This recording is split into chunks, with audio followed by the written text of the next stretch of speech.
हिमाचल प्रदेश के किन्नौर में भयानक भूस्खलन की तस्वीरें सामने आई हैं। भूस्खलन की वजह से पूरा पहाड़ नीचे गिरा, जिसकी चपेट में एक बस आ गई। मलबे में 40 यात्रियों से भरी बस दब गई।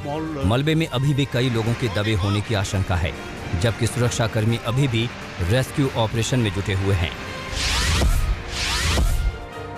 11 अगस्त की दोपहर से ठीक पहले करीब 11:56 पर पहाड़ दरका और हाहाकार मच गया। हिमाचल रोडवेज की यह बस किन्नौर के मूरंग से हरिद्वार जा रही थी। हादसे के बाद प्रधानमंत्री नरेंद्र मोदी ने हिमाचल प्रदेश के मुख्यमंत्री जयराम ठाकुर से बातचीत की और हर संभव मदद करने का भरोसा जताया। साथ ही बीजेपी अध्यक्ष जेपी नड्डा ने भी हादसे पर दुख जताया। बिहार के कई जिलों में भयानक बाढ़ का कहर देखने को मिल रहा है। गंगा की उफनती लहरें बिहार की राजधानी पटना को पानी पानी करने पर जैसे आमादा हो गई हैं। पटना के सभी गंगा घाट लबालब हैं। लहरों के थपेड़े किनारों को पार करके शहर की तरफ आ रहे हैं। प्रशासन की सांस ऊपर नीचे हो रही है, क्योंकि गंगा खतरे के निशान से 1.25 मीटर से ज्यादा ऊंचाई पर बह रही है। पटना में गंगा नदी के खतरे का निशान 48 मीटर 60 सेंटीमीटर है और गंगा पटना में खतरे के निशान से 1 मीटर 29 सेंटीमीटर ऊपर बह रही है। गंगा की लहरों ने खतरे का निशान पार किया तो हाजीपुर और आसपास के इलाके पानी में लबालब हो गए। राघोपुर के तिरसिया में गंगा नदी का पानी तेजी से घुसने लगा है, जिससे बाढ़ के हालात बन गए हैं। घर बार डूबे हैं, सड़कें डूबी हैं, हर तरफ बस पानी ही पानी नजर आ रहा है।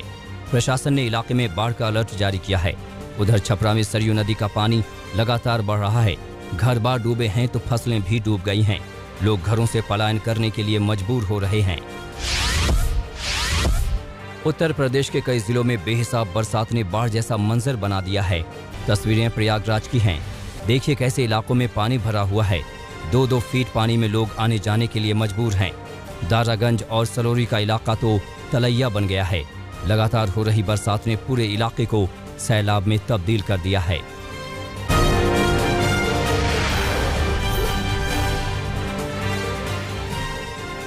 राज्यसभा में ओबीसी आरक्षण से जुड़ा बिल पारित कर दिया गया है। इसके पक्ष में 187 वोट पड़े, जबकि इसके विरोध में एक भी वोट नहीं पड़ा। लंबी बहस के बाद इस बिल पर मत विभाजन कराया गया। कुछ सांसदों ने संशोधन भी पेश किए, लेकिन संशोधन खारिज हो गए। लोकसभा से यह बिल 10 अगस्त को पास हो गया था। अब बिल मंजूरी के लिए राष्ट्रपति के पास भेजा जाएगा। प्रधानमंत्री नरेंद्र मोदी ने CIE की सालाना बैठक में आत्मनिर्भर भारत पर जोर दिया। पीएम मोदी ने कहा कि आत्मनिर्भर भारत अभियान की सफलता का बहुत बड़ा दायित्व भारतीय उद्योग पर है। पीएम ने कहा कि आज का नया भारत नई दुनिया के साथ चलने के लिए तैयार है। जो भारत कभी विदेशी निवेश से आशंकित था, आज वो हर प्रकार के निवेश का स्वागत कर रहा है। जंतर मंतर के पास भड़काऊ नारेबाजी के मामले में गिरफ्तार अश्विनी उपाध्याय को दिल्ली हाईकोर्ट से राहत मिली है। कोर्ट ने अश्विनी उपाध्याय को जमानत दे दी है, जिन्हें 50,000 के निजी मुचलके पर जमानत दी गई है।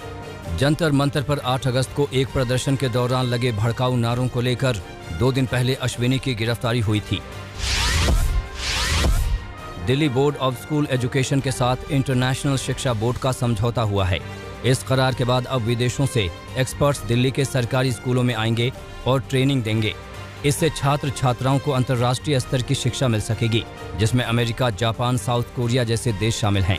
इस फैसले पर सीएम केजरीवाल ने खुशी जाहिर की है। दिल्ली के पूर्व मुख्य सचिव अंशु प्रकाश से मारपीट के मामले में स्पेशल कोर्ट ने आम आदमी पार्टी के 2 विधायकों अमानतुल्लाह खान और प्रकाश जरवाल को दोषी ठहराया है। हालांकि दिल्ली के मुख्यमंत्री अरविंद केजरीवाल, उप मुख्यमंत्री मनीष सिसोदिया और आप के 9 दूसरे विधायकों को बरी कर दिया है। यह मामला 2018 में दिल्ली के मुख्य सचिव रहे अंशु प्रकाश से हुई मारपीट का है। 19 फरवरी 2018 को केजरीवाल के घर पर हुई एक मीटिंग के दौरान अंशु प्रकाश पर कथित तौर पर हमला हुआ था। इस मामले में केजरीवाल और सिसोदिया समेत 13 आरोपी थे।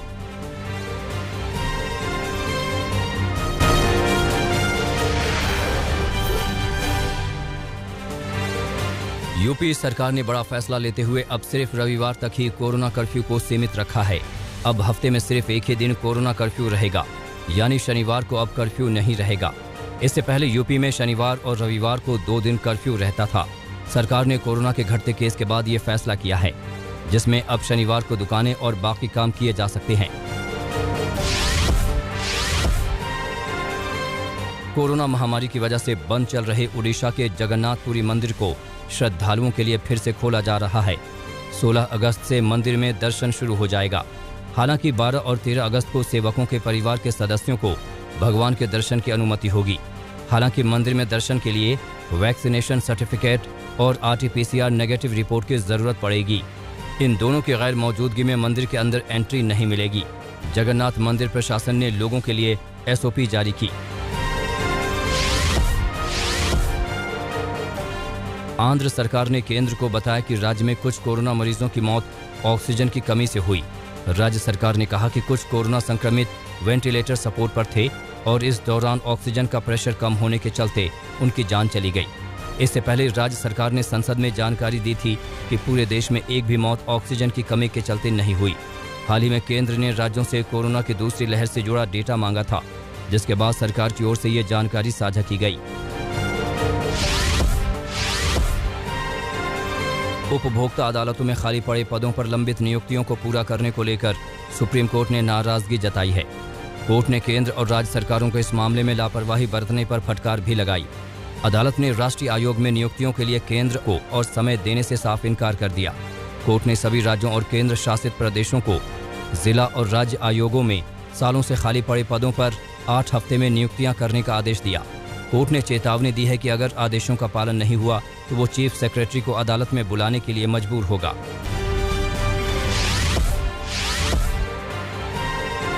बॉलीवुड अभिनेत्री कंगना रनौत की मुश्किलें कम होने का नाम नहीं ले रही हैं।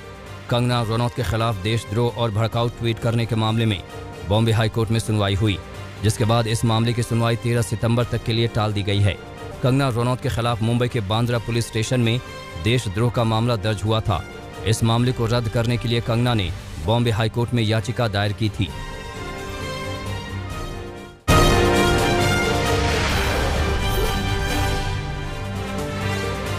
यूपी के अमरोहा में दबंगों ने हैवानियत की हद पार कर दी। आरोपों के मुताबिक 3 दबंगों ने एक मजदूर से 500 रुपए उधार मांगे थे। मजदूर ने उधार देने से मना किया तो दबंगों ने मजदूर को जमकर पीटा और उसकी एक आंख फोड़ दी। अब मजदूर SP के सामने आरोपियों को सजा दिलाने की गुहार लगा रहा है। पुलिस पूरे मामले की जांच कर रही है। पंजाब के लुधियाना में बदमाशों की गुंडागर्दी की तस्वीरें सामने आई हैं। तस्वीरों में आप देख सकते हैं कि कैसे ये 8 से 10 बदमाशों ने धारदार हथियार से यहां हमला किया। आरोपों के मुताबिक ये बदमाश होटल के बाहर हल्ला हंगामा कर रहे थे। होटल के मालिक ने इन्हें हल्ला करने से रोका, जिसके बाद इन्होंने होटल मालिक और यहाँ के कर्मचारियों पर हमला कर दिया। होटल का मालिक गुंडों के सामने हाथ जोड़े दिख रहा है, मगर वो भयानक मारपीट कर रहे हैं। पुलिस आरोपियों की तलाश कर रही है। राजस्थान के भीलवाड़ा में एक नाबालिग के साथ गैंगरेप का मामला सामने आया है। जानकारी के मुताबिक नाबालिग लड़की एक मंदिर में रहती है। उसी मंदिर में रंगाई पुताई का काम कर रहे 3 युवकों ने लड़की को बेहोश करके उसके साथ गैंगरेप किया। पुलिस ने शिकायत के आधार पर तीनों आरोपियों को हिरासत में ले लिया है और आगे की जांच कर रही है। मध्य प्रदेश के भिंड में 8 लाख की फिरौती मांगने वाले 12वीं के एक छात्र को पुलिस ने गिरफ्तार किया है। मामला दबोह थाने का है। जानकारी के मुताबिक 12वीं का छात्र फ्री फायर गेम की ID खरीदना चाहता था, इसलिए उसे 8 लाख रुपए की जरूरत थी। उसने महिला शिक्षिका को एक धमकी भरी चिट्ठी भेजी और 8 लाख रुपए की फिरौती मांगी। साथ में कहा कि अगर पैसे नहीं भेजे तो उसके घर के किसी सदस्य की हत्या हो जाएगी। पुलिस ने आरोपी को गिरफ्तार कर लिया है। राजस्थान के भीलवाड़ा में दर्दनाक हादसे में 7 लोगों की मौत हो गई। जानकारी के मुताबिक हादसा आसीन थाना क्षेत्र में हुआ। बताया जा रहा है कि लाछुड़ा गांव में खदान में अवैध तौर पर खनन का काम हो रहा था, तभी यह हादसा हुआ। इस हादसे में 3 महिलाएं और 4 पुरुष मजदूरों की दबकर मौत हो गई।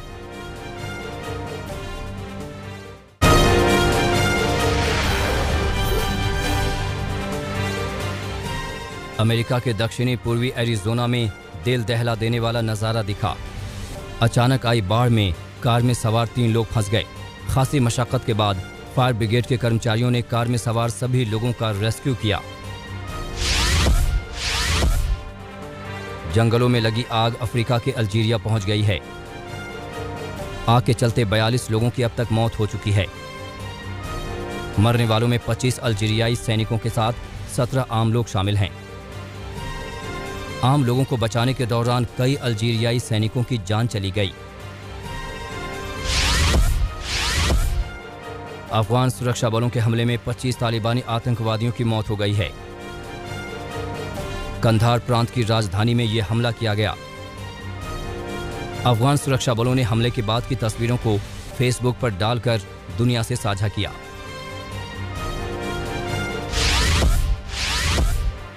अफगान सुरक्षा बलों ने हमले के बाद की तस्वीरों को फेसबुक पर डालकर दुनिया से साझा किया। अफगानिस्तान के राष्ट्रपति अशरफ गनी ने मज़ार शरीफ शहर का दौरा किया, सेना का हौसला बढ़ाया। तालिबानी आतंकवादियों के बादाख्शां प्रांत के सबसे बड़े शहर फैज़ाबाद के करीब पहुंचने की खबर के बीच ये राष्ट्रपति अशरफ गनी का अहम दौरा है। राष्ट्रपति जो बाइडेन ने अफगानिस्तान से सैनिकों की वापसी पर फिर से बयान दिया है। उन्होंने कहा है कि हर हाल में सैनिकों की वापसी होगी। साथ ही उन्होंने कहा कि अफगान नेताओं को आगे आकर अपने देश के लिए लड़ना होगा।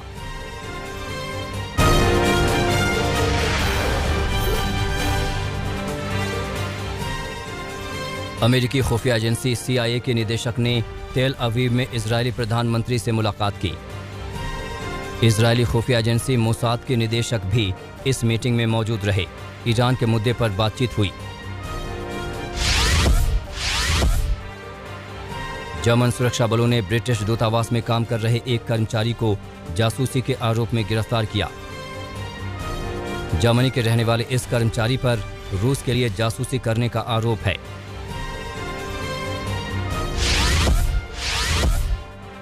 ऑस्ट्रेलियाई शहर मेलबर्न में बढ़ते कोरोना के मामलों के बाद फिर से लॉकडाउन 19 अगस्त तक बढ़ा दिया गया है। सिर्फ जरूरी काम के लिए घरों से बाहर निकलने की अनुमति है।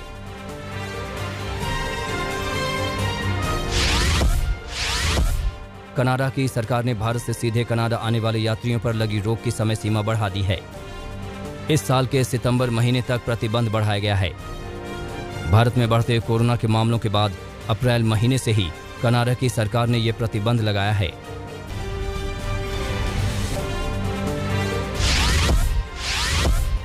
दुबई इंटरनेशनल एयरपोर्ट को जबरदस्त घाटा हुआ है। इस साल के शुरुआती 6 महीनों में पहले की तुलना में 40% लोगों ने एयरपोर्ट का कम इस्तेमाल किया। इसकी वजह कोरोना महामारी रही।